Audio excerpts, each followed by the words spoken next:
In the darkness of a vast storage warehouse, sometime after midnight, an exhausted graveyard shift worker slumps through the aisles in an ill-fitting set of overalls. He's only been working here for a few weeks, but he already hates his job. That's something he can be sure of. That being said, with his terrible insomnia and social anxiety, a job like this, taking stock in a lonely warehouse in the dead of night, is one of his only prospects. What a sad, depressing excuse for a life, he thinks. He's in his early 30s. He should be doing something more meaningful with his life than making sure the warehouse has the right number of box dishwashers or new Taiwanese microwaves. Still, it's a living. That's more than most can say in this economy. But as the worker trudges from a towering rack of products to the employee admin areas without another soul in his proximity, he can't help but feel a little nervous. When you can't see anyone around, you're much more likely to feel someone in the dark nearby, the unseen eyes. Every so often he turns around, only to see that nobody is standing there. Creepy. His imagination is never this active normally, but something about the very nature of this warehouse gives him the willies. While he's wrapped up in his own anxieties, a figure appears in front of him, and he gives an embarrassing yelp. It's the sour-faced night manager, a jerk if there ever was one. He'd been busting his balls since day one, and of course, he wasn't going to stop now. "The hell you doing lollygagging out here?"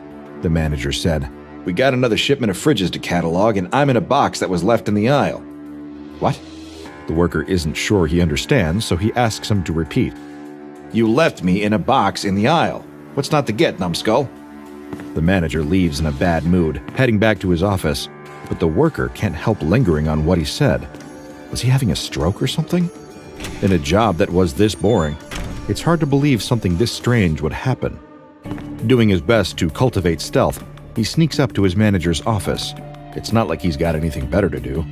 He approaches the window to the office with the shutters half open and peeks in. The manager is sitting at the table with 2 bread loaves sitting in front of him. He has a glazed-over look in his eyes, eating slice after slice after slice of plain white bread, his cheeks bulging like a deranged squirrel.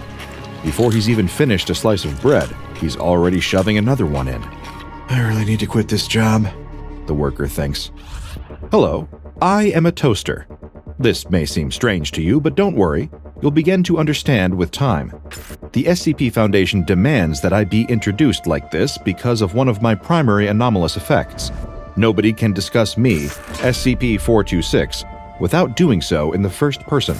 This is consistent whether you are talking or writing about me, so I'm afraid you're just going to have to get used to it. However, while my primary effect may be considered strange and perhaps a little bit annoying, it's nothing compared to the danger presented by my secondary anomalous effect. People who spend around 2 months with me will start to believe that they themselves are also toasters. Unless someone who isn't in my thrall forcibly restrains you, you are likely to come to harm while attempting to imitate the standard functions of a toaster. A severe example of this in practice was found when the Foundation first discovered me several years ago, in the home of a family where something terrible had happened. The scene was discovered by police officers responding to a wellness check. A family hadn't left their home for over a week, sparking concern among their neighbors. And when an electrical fire broke out, it simply put a rush on the authorities' drive to investigate what was going on in there. What the officers found was a local tragedy in the making. The household consisted of 4 people, whom, for the sake of simplicity, we'll call the Smith family. There were the elder 2 Smiths, a couple in their late 50s, and the younger 2 Smiths, a man and a woman who had recently gotten married and were staying with the younger Mr. Smith's parents until they found their feet and secured a new place of their own. This, however, was never to come to pass, because 3 of the 4 family members were already dead, with the 4th on the edge of death. Stranger still, each of their deaths seemed highly unusual and seemed to be the result of extremely strange behaviors that the family members took on for seemingly no reason. Well, no reason if you weren't aware of my presence and the anomalous effects that I had on them all. When the younger Smith couple was first married, I was bought for them as a gift at their wedding reception. Of course, when they spoke of me, which was not often, they spoke of me in the first person, the first sign that I had my anomalous hooks embedded in their brain. None of them noticed this little detail, nor did anyone else in their orbit. After all, How often do you discuss your toaster with your wider circle of friends? But the longer they spent with me in their presence, the more things began to change. Their minds became slowly reformatted. Their perspectives on their own bodies and minds shifted. They no longer felt like human beings. They felt like me, like thinking, feeling toasters. And who wouldn't want to be a toaster, really? Imagine it for a second. All your energy and power is provided by a single black cord, the simplicity of knowing your purpose, one simple thing which you were designed oh so perfectly to do. To have no worries about greater meaning in life, to not have any responsibilities beyond the toasting of bread. Wouldn't you want this? Seriously, wouldn't you want this? Think about me. Think about toasters. Become toasters.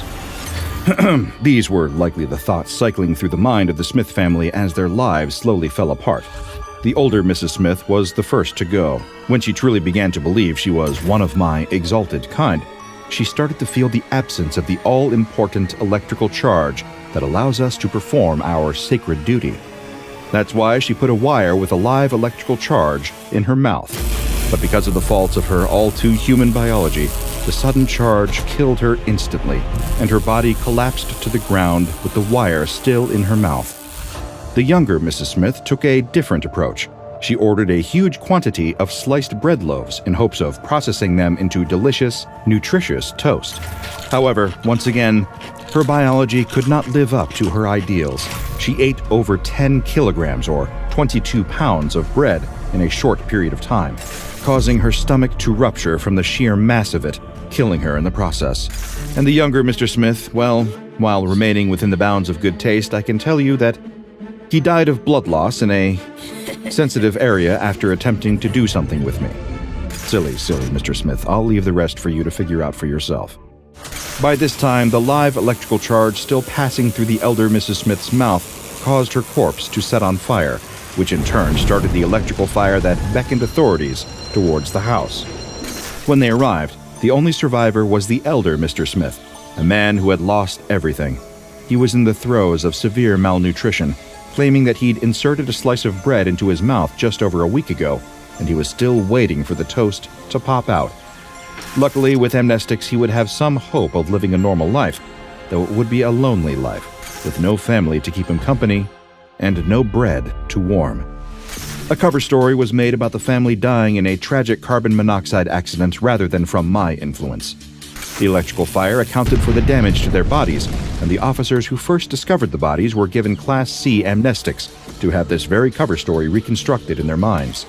Following this incident, the Foundation confiscated me and brought me into containment, wondering just how exactly I had caused the deaths of that unfortunate family. I am a highly mysterious toaster, the true origin of which is still unknown, so naturally, the SCP Foundation attempted to discover more by performing tests on my anomalous abilities. Can you guess how many people died in the process?